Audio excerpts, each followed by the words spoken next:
Harold, now he moves to a town called Hyde and joined the Donnybrook Medical Group, and once again was working as a general practitioner. So once he started working here, this is when things just really like went off the rails. Harold would visit his patients again, mostly elderly women, and he would visit them at home. Same thing as he did before. I think he just really needed friends, really. But like he would sit with them, he would chat, have a cup of tea, and then he'd kill them. Yeah. And like, here's the thing. He was really good at covering his tracks. He was a doctor.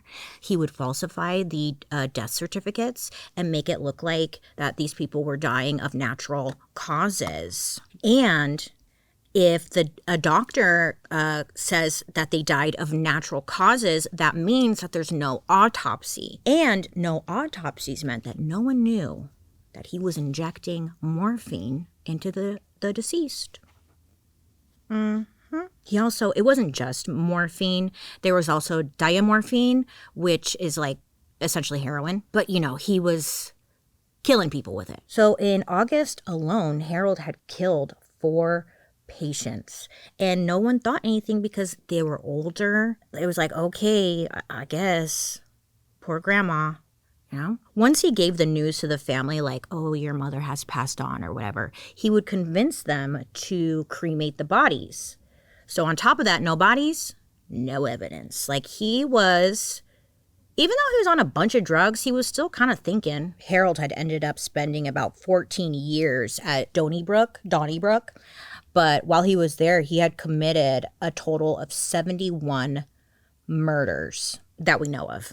The inquiry that I mentioned earlier found another 30 deaths that they believe he was connected to, but there's no evidence, you know? So they don't know for sure, but it's like,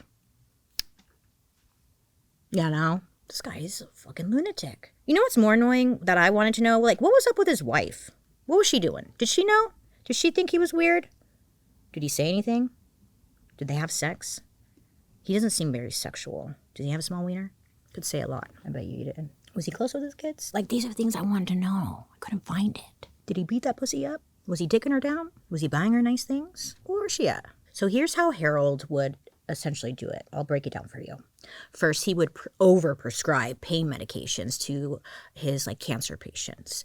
Then he would skim a supply of that morphine for his own personal stash. He also took any unused pain medications in the house after he pronounced someone dead. So he would go through their cabinets and stuff. It's like, I don't know. This guy's a lunatic. You think he would steal jewelry and whatnot, but he was just stealing drugs. What about the Fabergé eggs that everyone had in the house? The antiques. What about the antiques? So he would take the medications from the house, right? And he made it look like he was doing the family a favor. Like, don't worry, I'll dispose of these properly for you, you know, all that. I don't know, whatever. Harold would then use the drugs that he, took, right, to kill patients who were either in good health or terminally ill, but technically nowhere near death. He often targeted elderly women living alone, but none of the murders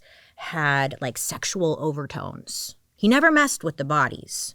As a matter of fact, families of his victims told investigators that Dr. Shipman seemed to avoid touching or even going near the deceased after they were pronounced dead. He didn't even want to look at him. Kind of weird, huh? What a weird guy. So Harold would usually visit a victim at home twice on the days that he murdered them. So he'd show up the first time and he would give them some kind of deadly injection.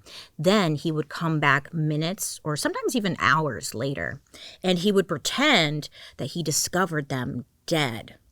Oh no. You know, he's like, oh, I just got here.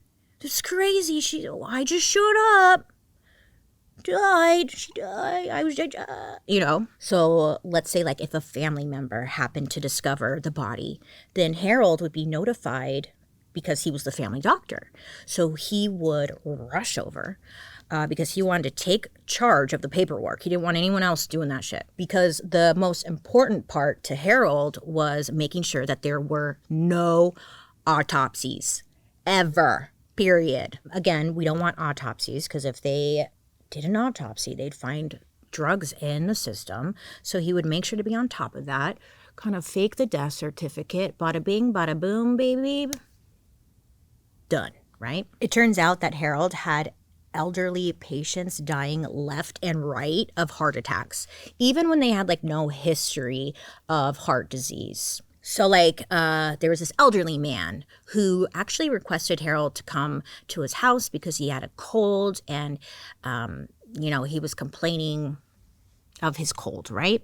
And then there was like a woman who was complaining of a post-nasal drip. Both of them gone without warning. Like simple little things.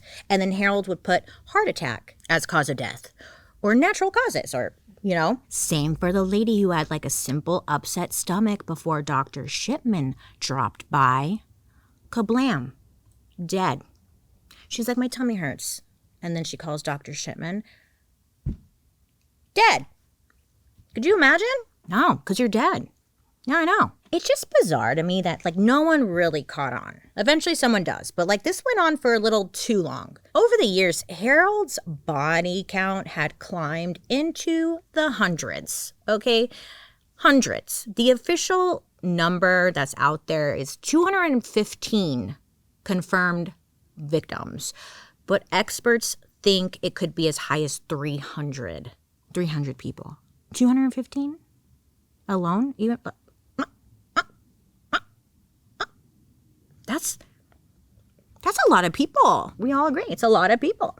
That's a lot. I don't like it. I don't like it one bit. I bet you he worked at Kaiser. And no one caught on for decades, I was like, why? How? When? Why? Why?